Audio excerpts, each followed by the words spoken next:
Leviticus chapter 22. The Lord said to Moses, "Tell Aaron and his sons to treat with respect the sacred offerings the Israelites consecrate to me, so that they will not profane my holy name. I am the Lord. Say to them, for the generations to come, if any of your descendants is ceremonially unclean and yet comes near the sacred offerings that the Israelites consecrate to the Lord, that person must be cut off from my presence. I am the Lord. If a descendant of Aaron has a defiling skin disease or a bodily discharge, he may not eat the sacred offerings until he is cleansed. He will also be unclean if he touches something defiled by a corpse or by anyone who has an emission of semen, or if he touches any crawling thing that makes him unclean, or any person who makes him unclean, whatever the uncleanness may be. The one who touches any such thing will be unclean till evening.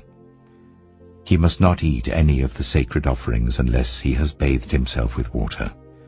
When the sun goes down, he will be clean, and after that he may eat the sacred offerings, for they are his food. He must not eat anything found dead or torn by wild animals, and so become unclean through it. I am the Lord. The priests are to perform my service in such a way that they do not become guilty and die for treating it with contempt. I am the Lord who makes them holy. No one outside a priest's family may eat the sacred offering, nor may the guest of a priest or his hired worker eat it. But if a priest buys a slave with money, or if slaves are born in his household, they may eat his food. If a priest's daughter marries anyone other than a priest, she may not eat any of the sacred contributions. But if a priest's daughter becomes a widow, or is divorced, yet has no children, and she returns to live in her father's household as in her youth, she may eat her father's food. No unauthorized person, however, may eat it. Anyone who eats a sacred offering by mistake must make restitution to the priest for the offering and add a fifth of the value to it. The priests must not desecrate the sacred offerings the Israelites present to the Lord by allowing them to eat the sacred offerings and so bring upon them guilt requiring payment. I am the Lord who makes them holy. The Lord said to Moses, "Speak to Aaron and his sons and to all the Israelites and say to them, if any of you, whether an Israelite or a foreigner residing in Israel, presents a gift for a burnt offering to the Lord, either to fulfill a vow or as a free will offering, you must present a male without defect from the cattle, sheep, or goats, in order that it may be accepted on your behalf. Do not bring anything with a defect, because it will not be accepted on your behalf. When anyone brings from the herd or flock a fellowship offering to the Lord, to fulfill a special vow or as a free will offering, it must be without defect or blemish to be acceptable. Do not offer to the Lord the blind, the injured, or the maimed, or anything with warts or festering or running sores. Do not place any of these on the altar as a food offering presented to the Lord. You may, however, present as a free will offering an ox or a sheep that is deformed or stunted, but it will not be accepted in fulfillment of a vow. You must not offer to the Lord an animal whose testicles are bruised, crushed, torn, or cut. You must not do this in your own land, and you must not accept such animals from the hand of a foreigner and offer them as the food of your God. They will not be accepted on your behalf, because they are deformed and have defects. The Lord said to Moses, when a calf, a lamb, or a goat is born, it is to remain with its mother for 7 days. From the 8th day on, it will be acceptable as a food offering presented to the Lord. Do not slaughter a cow or a sheep and its young on the same day. When you sacrifice a thank offering to the Lord, Sacrifice it in such a way that it will be accepted on your behalf. It must be eaten that same day. Leave none of it till morning. I am the Lord. Keep my commands and follow them. I am the Lord. Do not profane my holy name, for I must be acknowledged as holy by the Israelites. I am the Lord who made you holy, and who brought you out of Egypt to be your God. I am the Lord. Leviticus chapter 23. The Lord said to Moses, "Speak to the Israelites and say to them, These are my appointed festivals, the appointed festivals of the Lord, which you are to proclaim as sacred assemblies. There are 6 days when you may work, but the 7th day is a day of Sabbath rest, a day of sacred assembly. You are not to do any work. Wherever you live, it is a Sabbath to the Lord. These are the Lord's appointed festivals, the sacred assemblies you are to proclaim at their appointed times. The Lord's Passover begins at twilight on the 14th day of the first month. On the 15th day of that month, the Lord's festival of unleavened bread begins. For 7 days you must eat bread made without yeast. On the first day hold a sacred assembly, and do not do any of your ordinary work. For 7 days present a food offering to the Lord, and on the 7th day hold a sacred assembly, and do not do any of your ordinary work." The Lord said to Moses, "Speak to the Israelites and say to them, When you enter the land I am going to give you and you reap its harvest, bring to the priest a sheaf of the first grain you harvest. He is to wave the sheaf before the Lord, so it will be accepted on your behalf. The priest is to wave it on the day after the Sabbath. On the day you wave the sheaf, you must sacrifice as a burnt offering to the Lord a lamb a year old without defect, together with its grain offering of 1/5 of an ephah of the finest flour mixed with olive oil, a food offering presented to the Lord, a pleasing aroma, and its drink offering of 1/4 of a hin of wine. You must not eat any bread, or roasted or new grain, until the very day you bring this offering to your God. This is to be a lasting ordinance for the generations to come, wherever you live. From the day after the Sabbath, the day you brought the sheaf of the wave offering, count 7 full weeks. Count 50 days up to the day after the 7th Sabbath, and then present an offering of new grain to the Lord. From wherever you live, bring 2 loaves made of 1/5 of an ephah of the finest flour, baked with yeast, as a wave offering of firstfruits to the Lord. Present with this bread 7 male lambs, each a year old and without defect, 1 young bull and 2 rams. They will be a burnt offering to the Lord, together with their grain offerings and drink offerings, a food offering, an aroma pleasing to the Lord. Then sacrifice 1 male goat for a sin offering and 2 lambs, each a year old, for a fellowship offering.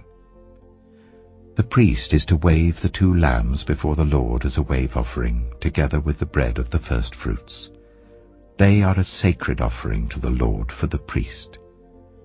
On that same day, you are to proclaim a sacred assembly and not do any ordinary work. This is to be a lasting ordinance for the generations to come, wherever you live. When you reap the harvest of your land, do not reap to the very edges of your field, or gather the gleanings of your harvest. Leave them for the poor and for the foreigner residing among you. I am the Lord your God. The Lord said to Moses, "Say to the Israelites, on the first day of the 7th month, you are to have a day of Sabbath rest, a sacred assembly commemorated with trumpet blasts. Do not do any of your ordinary work, but present a food offering to the Lord." The Lord said to Moses, "The 10th day of this 7th month is the Day of Atonement. Hold a sacred assembly and deny yourselves, and present a food offering to the Lord. Do not do any work on that day, because it is the Day of Atonement, when atonement is made for you before the Lord your God. Those who do not deny themselves on that day must be cut off from their people. I will destroy from among their people anyone who does any work on that day. You shall do no work at all. This is to be a lasting ordinance for the generations to come wherever you live. It is a day of Sabbath rest for you, and you must deny yourselves. From the evening of the 9th day of the month until the following evening, you are to observe your Sabbath. The Lord said to Moses, "Say to the Israelites, on the 15th day of the 7th month, the Lord's festival of tabernacles begins, and it lasts for 7 days. The first day is a sacred assembly. Do not do any of your ordinary work. For 7 days present food offerings to the Lord, and on the 8th day hold a sacred assembly and present a food offering to the Lord. It is the closing special assembly. Do not do any of your ordinary work." These are the Lord's appointed festivals, which you are to proclaim as sacred assemblies for bringing food offerings to the Lord, the burnt offerings and grain offerings, sacrifices and drink offerings required for each day. These offerings are in addition to those for the Lord's Sabbaths, and in addition to your gifts, and whatever you have vowed, and all the free will offerings you give to the Lord. So, beginning with the 15th day of the 7th month, after you have gathered the crops of the land, celebrate the festival to the Lord for 7 days. The first day is a day of Sabbath rest, and the 8th day also is a day of Sabbath rest. On the first day you are to take branches from luxuriant trees, from palms, willows, and other leafy trees, and rejoice before the Lord your God for 7 days. Celebrate this as a festival to the Lord for 7 days each year. This is to be a lasting ordinance for the generations to come. Celebrate it in the 7th month. Live in temporary shelters for 7 days. All native-born Israelites are to live in such shelters, so that your descendants will know that I made the Israelites live in temporary shelters when I brought them out of Egypt. I am the Lord your God. So Moses announced to the Israelites the appointed festivals of the Lord.